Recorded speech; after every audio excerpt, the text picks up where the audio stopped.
Hi,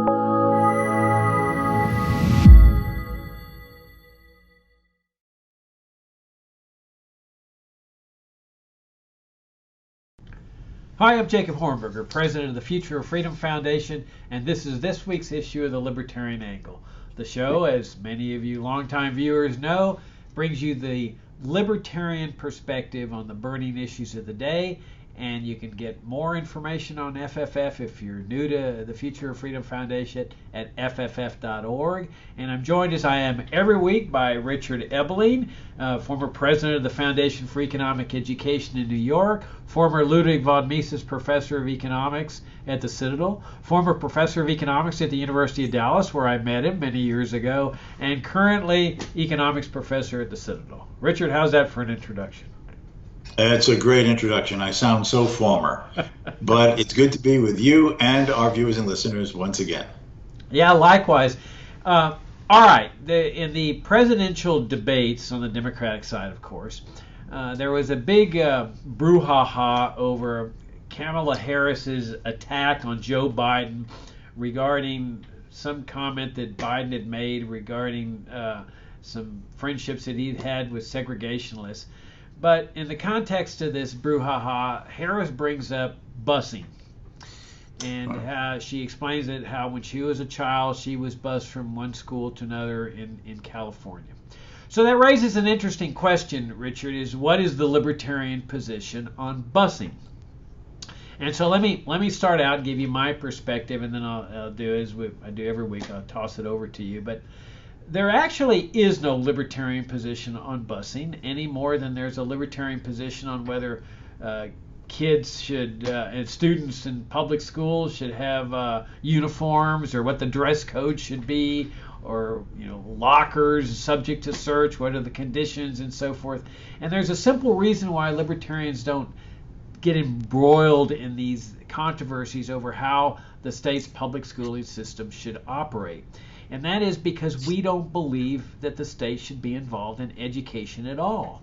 We strike at the root of the problem. We don't want to being over here pruning the branches of this gigantic statist tree. We want to strike the root, which means getting the state out of education entirely. And once you do that, then all education becomes private. If a school wants to have racial diversity and certain formulas for that, great. If another school wants to retain only white kids or only Hispanic kids, great. That's what a free society is all about, where the private sector is working out these situations and people are deciding what is the best educational vehicle for each of their children. And one of the big advantages of a free market educational system is that all of these controversies that are political in nature just evaporate. I mean, we don't have controversies over busing in the religion field. Should there be busing between churches, or what should be the dress code for churches that the state should impose, and how should kids be brought to school or brought to church? All of this just went out the window once there was a separation of church and state. And that's what we libertarians want in education. That if we have a separation of church and state, why not a separation of education in the state? The public schooling system is your perfect model of a socialist system. You've got government central planning, whether at a local level, school boards, state level, national level, Department of Education. You've got compulsory attendance laws where the state put parents into jail if they don't submit their children to this state socialist system. And you've got compulsory funding. You've got government deciding the textbooks, government employees as school teachers. And this is not a slight against any teachers. I mean, the teachers can be well motivated, well intentioned, but if you've got a bad system, the system's always going to win out over the good school teachers. So it's not surprising that you have all this dysfunctionality in the public school system, because this is what socialism produces. It produces dysfunctionality. It produces crises. This is why we've had an ongoing education crisis for decades, because this is what socialism produces. But the worst consequence of public schooling, Richard, in my opinion, is what it does to children's minds. That if you look at any kid from 0 to 6 years old, you get a sense of that there's this awe and a wonder of the universe. Their eyes are like huge, and they're looking around and they're absorbing every bit of information they can get. And there's this passion for learning that is inherent in every child. And then they're herded into this state system, which I consider an army-like system. Regimentation, authority, bells ringing, and so forth. That by the time kids reach 18 years of age, that passion, that love, that awe of the universe is gone, smashed out of them. And they're very good at memorizing things, regurgitating them on tests, but in terms of seeking knowledge and seeking to know more, like they did from 0 to 6, it's smashed out of them. And I think that's the worst thing.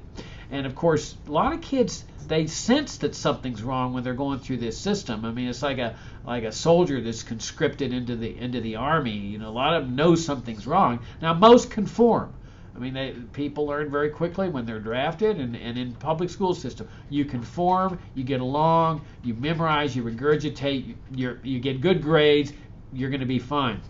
But there are some kids that resist this, and they're distracted, and they walk around, they're bored, and same way that, you know, a lot of the draftees are bored in the Army. And what do with those kids? They diagnose them as something wrong with them, attention deficit disorder, and they put them on Ritalin or Adderall with the support of the parents who don't know any better because they're products of the system. They don't realize that the kid's acting totally normally, that instead it's the public school system itself that is dysfunctional. So the solution to all this: separate school and state, repeal compulsory attendance laws, repeal compulsory taxes, leave education into the sovereignty of the individual family, leave it to the free market, entrepreneurs competing and vying for the business of parents, educational vehicles, the likes of which we can't even imagine would come into existence, because that's what the free market through the competitive process does. That is the real only solution to all of these controversies, busing and all these other things. Just separate school and state and get the government out of it. What do you think? Well, I think that an element or an aspect of this, apropos to how you began the discussion, is that it needs to be remembered that the problems of segregation or compulsory integration are products of the state. The fact is that it was in the decades after the American Civil War that with the reestablishment of the state governments in the South and a large percentage of the white population angry and resentful of the outcome of the Civil War, decided to reestablish forms of, quote, the old way. And they passed these segregation laws. This was a compulsory separating of people who by accident of birth happened to be of different racial backgrounds. And that included schooling in the South. So even if parents had wanted to send their children to less segregated or voluntarily integrated schools, that was not allowed in the South. Races were separated by legal command. The same way the other segregation restrictions limited where African Americans could sit on a government taxpayer-funded bus. And that was egregious. Were there racists in the South in the post-World War II period? Of course. Did they represent a significant number? Probably, if one could go back to see public opinion polls of that time, no doubt. But clearly there would have been some people in that South, 1940s, 50s, into 60s, who did not hold such racist views, or not as rigidly, and would have been open to an educational environment in which the selection of students was, as the phrase goes, more colorblind. But that was prohibited, right? You could not have an integrated public school in your district because you were forced through mandatory laws to send your kid to the public school, and the state government set up those rules. Now, that was an egregious violation of individual rights. The freedom to choose, as you were saying. Do I send my child to school X, Y, or Z? the curriculum, the teaching methods, closeness to home, the social environment. And there would have no doubt been voluntary segregated schools. But there also would have been voluntary integrated schools, and that was prevented. Now, in an attempt to overcome this compulsory segregation of people merely because of the accident of the color of their skin, what was the response of the state? The response of the state was compulsory integration. We're now going to say if it was wrong to separate the races by law, we're now going to correct that by integrating the races by law. And since we have these institutional structures of where the schools are and the demographics of the community greatly determined by those segregation laws concerning community areas of residence and work, we're now going to bus these students to overcome all of this. All of this involved the coercion of the state. Compulsory segregation was wrong, compulsory integration was wrong. But how did this come about? And that gets around to where you were directing the argument. This would not have been an issue if government had not been involved in education. Would life have been easy? Would every school door have been opened to young black children? Probably not. The problem of a free society is that people have a right to choose. And that means that even a bigot is allowed to be a bigot if he wants. Just like a more enlightened, less racially blinded person, in terms of seeing everything in black and white, would not be compelled to have to send their kid to a segregated school. It was the compulsory nature of those institutions, of which education was one, that created all of these problems. Of course, one direction and then the other. If education had been private, if education had been funded either through tuition paid or charitable giving by benefactors in either that or surrounding communities, all of these problems would have probably slowly but surely disappeared and dissipated and would not have become as politicized and culturally antagonizing. Because then everybody said, well, listen, I don't want this, or I want this. And you either got in control of the local school board or you didn't. And if you got what you want. If you didn't, you're stuck with what others want to impose upon you. So the answer at the end of the day to overcome that problem then and any of these similar problems today is the privatization of education. Now, a lot of people say, what do you mean privatize education? To my mind, Jacob, it would be a relatively easy institutional process. For instance, you could tell the teachers and the administrators at the existing public schools, you're now privatized. We're transferring ownership of that school over to you, the current employees, as teachers or administrators. And you're the equivalent shareholders now. It's your company. And you run it as you see fit and attract students by offering good education at a certain structure of tuition that you request as payment for services rendered.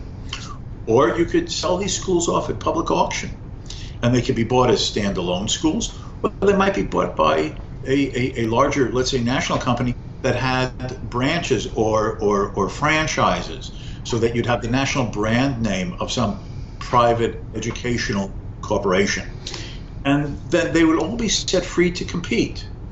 What kind of education, what the content of the curriculum would be, the methods of teaching to make teaching a desirable, enjoyable, enthusiasm arousing experience for the young boys and girls. And that very competition would not only create schools of various shades of political point of view, of cultural attitudes, but excellence in the way we want children to be taught. Don't we expect in the marketplace that through competition we get better flat screen, high definition televisions? Don't we expect through competition to get better clothing, such as more dirt resistant, more wrinkle resistant shirts? Don't we expect to have new and improved toothpaste, nicer and better fitting shoes? Do I need to go on? We take this for granted. The competition sets people free to creatively use their minds, to capture the consumer business, which they can gain in no way than voluntarily attracting the clientele of customers by doing better than their peaceful and voluntary market rivals. Why would we not expect the same to be the case in education? Send your child to our school. This is how we teach. This is the curriculum we offer. This is the content of our subjects.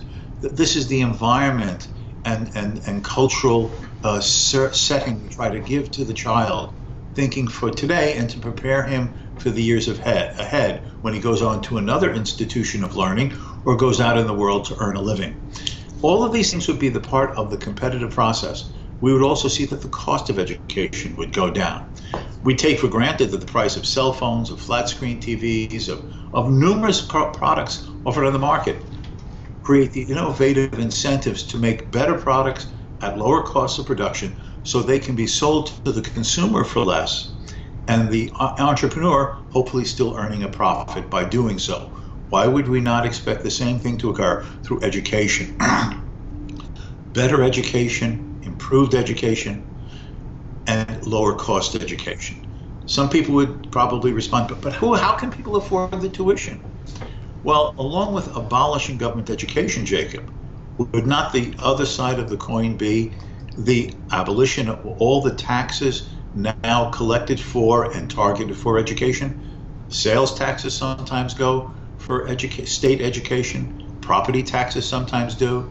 Sometimes other forms of state taxation. Those would be abolished, commensurate with and simultaneous with the abolition of the government schools. All that money would return to people's pockets, would be the financial wherewithal with which people could search out and find the schools of their choice to fit the needs and their pocketbooks. And let us not forget the fact that if some people say, but what about people who still could not afford it, though they'd like their kid to go to school X as opposed to school Y, because X is a bit more than they could afford in terms of what their budget would permit. Well, even with the government mandated and controlled education system from kindergarten through the PhD, do we not see great philanthropic giving, endowments, charitable money targeted for scholarships, to support other expenses of students, to assist setting up chairs for professors so the school has less of a overhead cost that is then reflected in less cost for the tuition they may have to charge? Even imagine the world exploding with that charitable giving, since people would now in fact have more left in their pockets to be able to do such philanthropic generosity. All of these are the factors, in my humble opinion, that would make a vibrant, competitive, free educational system far superior to the centralized and socialist educational establishment we have today. And all of the politicized issues. Well, shall we have integrated schools or segregated schools? Shall there be prayer in school? Will we do the Pledge of Allegiance? What will be taught in a science class? Evolution versus creation. All of these hot buttons, which cause huge controversies on local school boards, would disappear. You want your kid to salute the flag every morning? That's the school you send them to. You want your kid to learn about evolution instead of creation, or creation versus evolution, or both? That's the school you send your kid to, et cetera, et cetera, et cetera. It eliminates all of these problems, and you now have peaceful, voluntary, compromising, and moderated schooling rather than the compulsory extremism of today. Yeah, you've raised some excellent points. Let me address the segregation issue and hit a different angle on it. That, you know, the question is why did the racists, the bigots, feel the need to establish segregation in the first place? I mean, if you look at states like Alabama and Georgia, North Carolina, South Carolina, if a free society where people are free to make choices is going to result in a segregated society, why does it need to be enacted into law? It would be sort of a cultural thing, saying, well, we don't need to make it mandatory. It's already happening. The very reason they felt the need to enact segregation laws and other Jim Crow laws was the very fact that a free society tends toward an integrated society where people are interacting with each other and they have no reservations about having their kids educated with black kids or Hispanic kids or white kids or whatever. That's the reason they had to enact segregation laws, because they saw that when people were free, it was resulting in a sequence of events that was different from what the bigots wanted. And so they had to resort to law to establish this mandatory segregation. So once we get to a point where we realize that segregation is morally wrong and it's time to end it, the Feds seized on this as an opportunity. It wasn't like they had this spiritual, moral revival of, oh, well, now we believe everybody's equal. I mean, this is ridiculous. They saw this as an opportunity to seize power. And so instead of just repealing segregation laws and other Jim Crow laws, which is what they should have done, they went one drastic step further and said, well, we have to mandate integration. And then that's when all of the conflict starts. So you're going to have conflict either way with mandated segregation or mandated integration.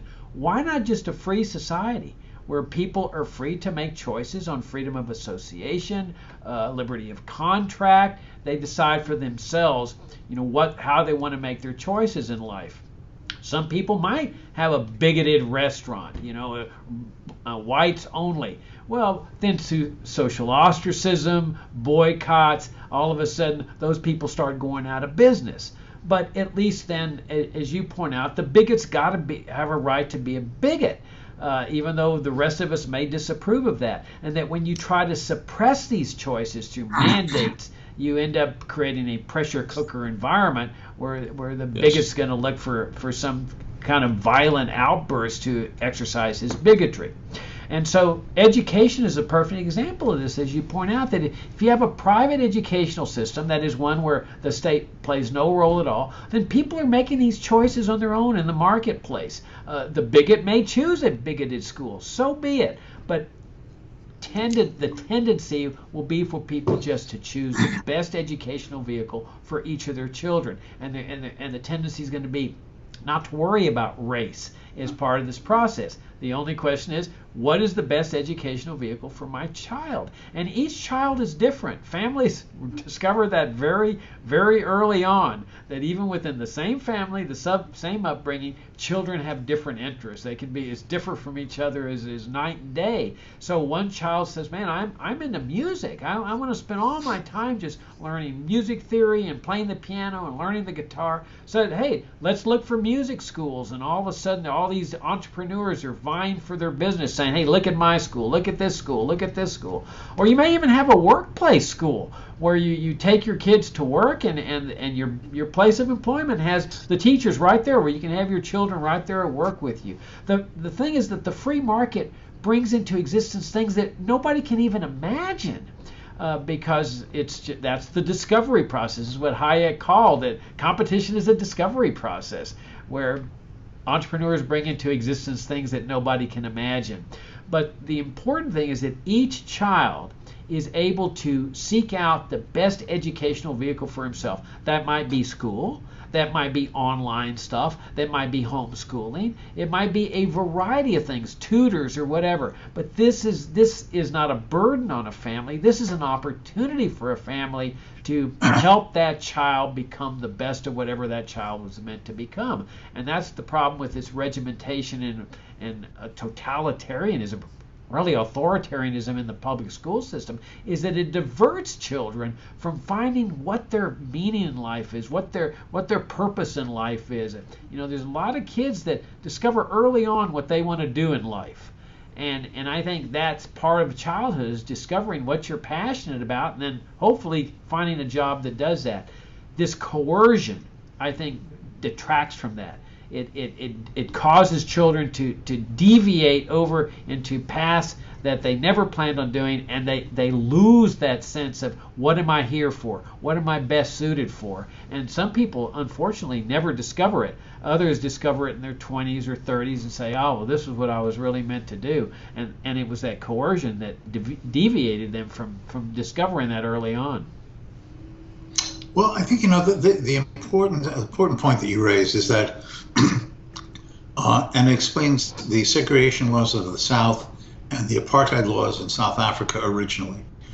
If, as the old Southerners and many Afrikaners in South Africa argued, that it was natural for the races to live separately rather than be in integrated social environments of whatever sort. If that is true, then why do you need compulsory laws separating people from freely associating? Why would they work together? Why would they be buyers and sellers interacting together? Why would they belong to the same social networks? Why would they intermarry? If people naturally had this tendency or urge or compelling feeling to live separately from those who are of other races. The fact that people are not that way, or at least a good number of people are not that way, and that you have to force it on the society, shows the politicized unnaturalness that was created in the South and in these schools. Does the world change overnight? No. And people do have prejudices and misconceptions and bigotry. That's unfortunately part of the human condition. But what is most likely to help begin the process of overcoming them, and whether it be in the school or in the workplace, is when people freely start interacting with each other in these market and market-related settings. And when the person is sitting next to you or working next to you, and you end up having some interactions and conversations, and what do you find? That they're really just like you. They have a family, they have their problems at home, they're trying to meet their bills, they want to make sure their kid gets a decent education so their life is better than theirs. I mean, what's the difference? There is none. And that is what the segregationists were afraid of, that once you allow that to occur, then step by step, over admittedly a period of time, the racial separations will disintegrate, and people will freely and spontaneously, of their own choices, socially in the marketplace, be interacting and voluntarily integrating themselves, and in most cases not even thinking about it. Just you start doing it, and you start interacting and working and shopping and doing this. And they were afraid of that. So like any ideologically or other motivated special interest group who cannot get what they want through the peaceful and voluntary interactions of the marketplace, they turn to the state to impose their preferences and desires on everyone in the society. And they did that with the schools as well. And that's what made it so horrendous. Yeah, a good example of the phenomenon you're talking about, how races were naturally integrating, was with respect to music. I mean, you had black groups in the 50s that were interacting with white audiences and white musicians and so forth. And in fact, when rock and roll came along, I mean, it was this confluence of the African American music and the country western music, and you had Elvis singing who was often mistaken for a black man because he was singing that rhythm and blues and stuff. Right. And then you had these concerts. In fact, I think that was one of the reasons that racial bigots in the South hated rock and roll. They thought it was corrupting the youth by integrating the races. But it's a classic example of how the market breaks down these racial barriers. I'd be remiss if we didn't mention school vouchers and all this. You know, the conservative movement, even some libertarians, have long advocated vouchers as a way to save kids, especially kids in the inner cities that are really running incurring the consequences of this horrific system, and using vouchers to take them out of the public school system and put them into the private school system.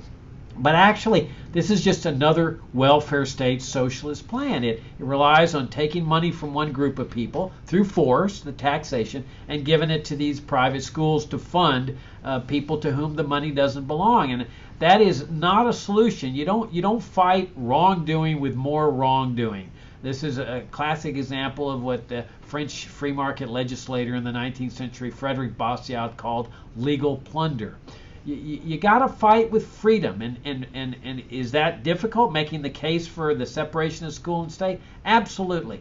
But in order for people to start discovering and exploring and thinking about this idea, you've got to make the case. And if all you settle for is some socialist scheme like vouchers, you're not causing anybody to think at a higher level. And that level is the separation of school and state.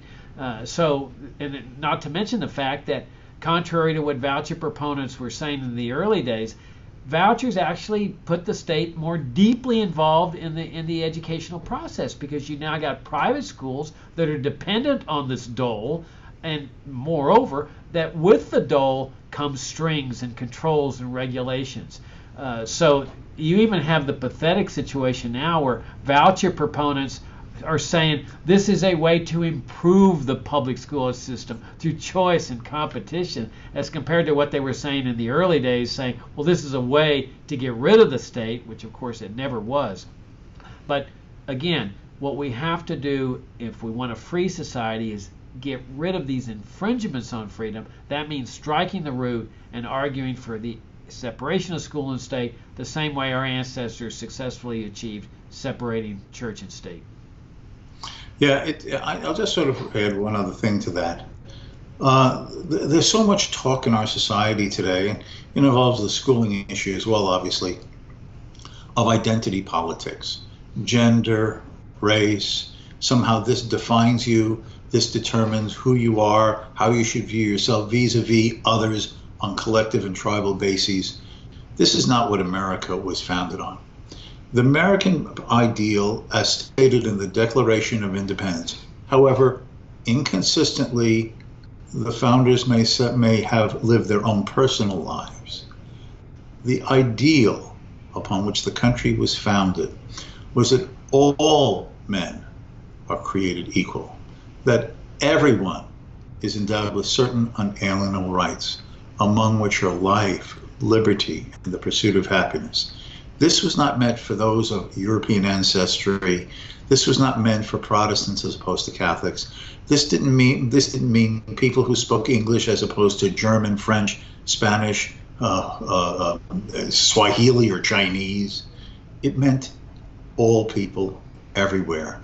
The cause of liberty, the ideal of liberty, the application of liberty is the one and only truly colorblind political philosophy of how human beings should live together. And that includes in schooling as well. On that excellent note, Richard, we're out of time, and greatly enjoyed the conversation as always, and look forward to talking to you next week.